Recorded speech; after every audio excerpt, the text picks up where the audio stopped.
Anupama serial के ऐसे ही update सबसे पहले देखने के लिए हमारे चैनल को सब्सक्राइब करें। सुबह की पहली किरण के साथ ही अनुपमा ने आंखें खोली तो चेहरे पर एक प्यारी सी मुस्कान थी, मानो रात की थकान किसी मीठे सपने ने पूरी तरह मिटा दी हो। सपने में उसने देखा था कि राही उसकी बात सुन रही है और वह उसकी तारीफ कर रही है कि आज वह बहुत खूबसूरत लग रही है, लेकिन राही बिना जवाब दिए जाने लगती है। तभी अनुपमा उसे रोकती है और सीधे धीरे धीरे से कहती है कि कम से कम अंश और प्रार्थना की शादी तक तो हम नॉर्मल रह सकते हैं, और मैं नहीं चाहती कि हमारे बीच की खटास इस खुशी के मौके पर कोई असर डाले। थोड़ी झिझक के बाद राही उसकी बात मान जाती है और हाथ बढ़ाती है। अनुपमा उसका हाथ थामकर मुस्कुराती है और कहती है कि बस इतना काफ़ी है। अगले ही पल वह इस सपने से बाहर निकल आती है और नींद खुलते ही उसे महसूस करती है कि दिन की शुरुआत वाकई बहुत अच्छे तरीके से हुई है। वह तय करती है कि अब उसे डांस प्रैक्टिस भी करनी है और घर के ढेर सारे काम भी निपटाने हैं। गुनगुनाते हुए वह घर के काम के साथ साथ डांस के स्टेप्स भी करती जाती है। लीला दूर से देखती है और उसकी मदद के लिए आगे बढ़ती है। जल्द ही बाकी टीम भी आ जाती है और सब मिलकर तैयारियों के बीच डांस करने लगते हैं। माहौल इतना खुशनुमा हो जाता है कि लीला भी सरता के साथ थिरकने लगती है। सभी के चेहरों पर खुशी साफ झलक रही होती है। इसी बीच मोहल्ले की कुछ औरतें वहां पहुंचती हैं। वे कहती हैं कि वे अनुपमा से मिलने आई हैं, लेकिन उनका असली मकसद जल्द ही साफ हो जाता है। लीला को घेर कर वे ताने मारने लगती हैं। अंश की शादी है लेकिन हमें बुलाया नहीं, तुम्हारी बहू तलाकशुदा है और माँ बनने वाली है, और क्या अंश का पहले से ही प्रार्थना से चक्कर था? यह सुनते ही लीला का गुस्सा 7वें आसमान पर पहुंच जाता है। वह बिना कुछ रुके हुए कह देती है कि अब मैं अपने अंश की शादी भले किसी से भी करवाऊं, जिसे बुलाना है उसे बुलाऊं या ना बुलाऊं, इससे आपको क्या मतलब? अगर कड़वी बातें करने आई हो तो तुरंत यहाँ से निकल जाओ। उनका लहजा इतना कड़ा होता है कि वे औरतें वहां से चली जाती हैं। अनुपमा लीला का यह रूप देखकर थोड़ी चौंक जाती है, लेकिन तुरंत माहौल हल्का करने के लिए कहती है कि फंक्शन शुरू होने वाला है, हमें एक छोटी सी पार्टी रखनी चाहिए। वह लीला को दिलासा देती है कि उन औरतों के बातों को दिल पर मत लो, अभी थोड़ी देर पहले तो आप शेरनी बनी हुई थी, अब क्या हुआ? लेकिन लीला की आंखों में चिंता साफ झलक रही थी। वह कहती कि अंश तलाकशुदा और प्रेग्नेंट प्रार्थना से शादी कर रहा है। उसे डर है कि कहीं अंश भी वनराज जैसे ही गलती ना दोहरा दे। अगर वह प्रार्थना के बच्चों को अपनाया ना पाया तो क्या होगा?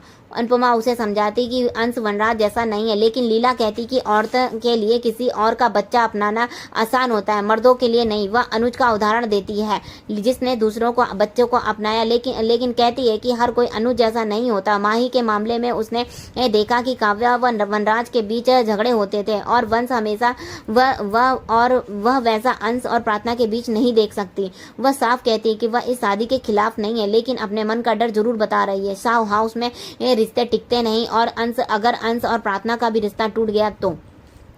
अनुपमा उसका हाथ पकड़कर कहती कि अंश में हमारे संस्कार और वह बाकी सब जैसा नहीं है। लीला कहती है कि लेकिन प्रार्थना तो हमने नहीं पाला। अनुपमा जवाब देती कि प्रार्थना के माता पिता भी परिवार को सबसे ऊपर रखते हैं, उन्होंने राही माही और परी को बेटी जैसा पाला है। वह याद दिलाती कि शाह हाउस में सभी रिश्ते नहीं टूटे हैं, तोसू और किंजल आज भी साथ है, और लीला और बाबूजी का रिश्ता तो सबसे बड़ा उदाहरण है। यह सुनकर लीला के चेहरे पर हल्की मुस्कान आ जाती है, जिस पर अनुपमा हंसते हुए कहती है बाबूजी इसी मुस्कान पर फिदा है। थोड़ी ही देर हंसी मजाक करती है और माहौल हल्का हो जाता है। फिर सब मिलकर मेहंदी की तैयारी में जुट जाते हैं। अनुपमा खुशी खुशी बताती है कि आज अंश और प्रार्थना के लिए एक खास सरप्राइज है। पाकी जिज्ञासा से पूछती है कि सरप्राइज क्या है, लेकिन बाबूजी मुस्कुराते हुए कहते हैं कि जब सरप्राइज है तो उसे सरप्राइज ही रहने दो। इस बीच अंश किंजल से पूछता है कि क्या उसकी परी से बात हुई, और किंजल सिर हिलाकर कहती है कि नहीं हुई। बाबूजी अंश को समझाते हैं कि उतनी ही हिम्मत रखो, उम्मीद रखो, जिससे अगर वह ना आए तो दिल टूटे ना।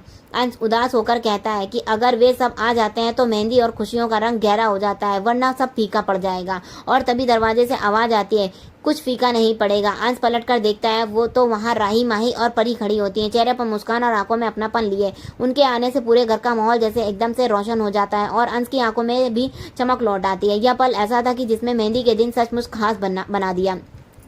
अंश अपनी बहनों राही माही और परी को देखकर खुशी से झूम उठता है। उनकी मौजूदगी ने मेहंदी के माहौल को और भी खास बना दिया था। राजा और प्रेम भी वहां आते हैं और सभी का चेहरा खुशी से दमक उठता है। अंश अपनी बहनों को कस कर गले लगाता है और जैसे बरसों की दूरी एक पल में मिट गई हो। तभी जसप्रीत तंज कसते हुए कहती है लगता है राही और माही आखिरकार थोड़ी अकल आ गई है। अनुपमा प्रेम और राजा का स्वागत करने के लिए आगे बढ़ती है, लेकिन राही का लहजा ठंडा था। वह सीधे कहती है कि यहाँ सिर्फ अंश के लिए आए हैं, जिसे सुनकर अनुपमा के कदम थम जाते हैं। जसप्रीत फिर चुटकी लेती है, इसमें अक्ल भी बस चवन्नी जितनी ही आई है। अंश माहौल को संभालने की कोशिश करते हुए सबको धन्यवाद कहता है और उसका स्वागत करता है। राही तभी एक पैकेट की ओर इशारा करते हुए कहती है कि पापा ने अपनी बेटी के लिए सब कुछ भेजा है। पराग द्वारा भेजा गया सगुन वहाँ लाया गया है, जिसे देखकर सभी की आंखें चौंधिया जाती हैं। राही प्रार्थना के पास जाकर कहती है, यह तुम्हारे मायके से शादी का जोड़ा और सगुन है। जैसे ही महंगा नेकलेस सबके सामने आता है, तोशु और बाकी की आंखें फैल जाती हैं। सरिता भी बाकी सबके साथ में नेकलेस देखकर हैरान रह जाती है और कहती है कि इतने गहनों को देखकर किसी की नीयत बदल सकती है। बाकी के कान यह सुनते ही सजग हो जाते हैं। राही बताती है कि सब पापा ने खुद अरेंज किया है, जिसे सुनकर प्रार्थना भावुक हो जाती है। किंजल उससे पूछती है कि वह रो क्यों रही है। अनुपमा धीरे से कहती है कि जब कोई बेटी मायके के लिए तरस रही होती है और वहां से एक चिट्ठी भी आ जाए तो आंखें भर आती हैं, और यहाँ तो प्रार्थना का आधा मायका ही आ गया है। यह खुशी के आंसू हैं, लेकिन दुख भी है। उसके पापा, माँ और बेटी मोटी बा खुद नहीं आए। प्रेम उम्मीद की किरण दिखाते हुए कहता है कि हो सकता है उनका मन बदल जाए और वे यहाँ आ जाएं। प्रार्थना अनिल की तरफ देखकर कहती है कि वह यह शादी का जोड़ा रख लेगी, लेकिन बाकी कुछ नहीं चाहिए। अंश तुरंत कहता है कि हमें सिर्फ आपका आशीर्वाद चाहिए, बाकी कुछ नहीं। तभी तोशु बीच में बोल पड़ता है कि शगुन को ठुकराते नहीं है, यह बहुत प्यार से लाए गए हैं। पाकी भी उसकी बात का समर्थन करती है। तोशु आगे कहता है कि तुम बहुत भाग्यशाली हो, लक्ष्मी खुद तुम्हारे दरवाजे तक आई है, उसे लौटाना मत। मैंने भी एक बार यह गलती की थी, लेकिन तुम मत करना। अनुपमा तोशु को चुप रहने का इशारा करती है। अनिल भी प्रार्थना को समझाता है कि पराग ने यह गिफ्ट खास तौर पर उसके लिए भेजे हैं, इन्हें ठुकराने से उनका दिल दुखेगा। प्रेम भी वही बात दोहराता है और आखिरकार प्रार्थना मान जाती है और सगुन स्वीकार कर लेती है। सबके चेहरे पर राहत और खुशी आ जाती है। अनुपमा उनकी नजर उतारती है और ताकि कोई बुरी नजर ना लगे। इसके बाद जसप्रीत और भारती अनुपमा को तैयार करने के लिए बैठा लेते हैं। अनुपमा मना करती है, लेकिन भारती प्यार से कहती है कि यह आपके पोते की शादी है, आपको अच्छे से सजना ही पड़ेगा। जसप्रीत मेकअप करने लगती है और अनुपमा हल्की मुस्कान के साथ सब होने देती है। तभी राही की नज़र उस पर पड़ती है और उसे अपने बचपन के दिन याद आ जाते हैं, लेकिन उन यादों के साथ एक चुभन भी थी। अनुपमा को इस तरह सजे संवरे देखकर उसके भीतर जलन की लहर उठती है। अनुपमा उसकी तरफ देखती है और कहती है, लेकिन राही तुरंत वहाँ से चली जाती है। अनुपमा भगवान से प्रार्थना करती है कि उसके लौटने से पहले माँ बेटी के बीच सब कुछ ठीक हो जाए। जैसे ही राही वहाँ से जाने लगती है, अनुपमा उसे रोक लेती है और कहती है, यह हार मेरे बालों में लगा दो। यह राही एक पल चौंक जाती है, लेकिन अनुपमा मुस्कुरा कर कहती है, इतना तो कर ही सकती हो। राही गुस्से में आकर हार को बिखेर देती है। अनुपमा स्तब्ध रह जाती है और राही तुनक कर कहती है कि जितना आप मुझे बांधने की कोशिश करोगी, मैं उतना ही बिखर जाऊंगी। वह वहाँ से चली जाती है और अनुपमा बुदबुदाती है, कहती कि माँ को दूर करोगी तो भी ममता कम नहीं होगी। इसी के साथ एपिसोड खत्म होता है, लेकिन अगले एपिसोड की झलक में कहानी और दिलचस्प मोड़ ले लेती है। पाकी और राही को जसप्रीत और भारती को खिलाफ भड़काती है कि मम्मी रिश्तों का रिप्लेसमेंट बहुत आसानी से ढूंढ लेती हैं और ये दोनों एक ऐसे बर्ताव कर रही हैं जैसे मम्मी की सगी बेटियां हों। राही के दिल में जलन की चिंगारी भड़क उठती है और अपनी टीम से कहती है कि अंश और प्रार्थना की शादी में एक ऐसे स्पेशल डांस करेंगे, सबको दिखा देंगे कि हम क्या हैं।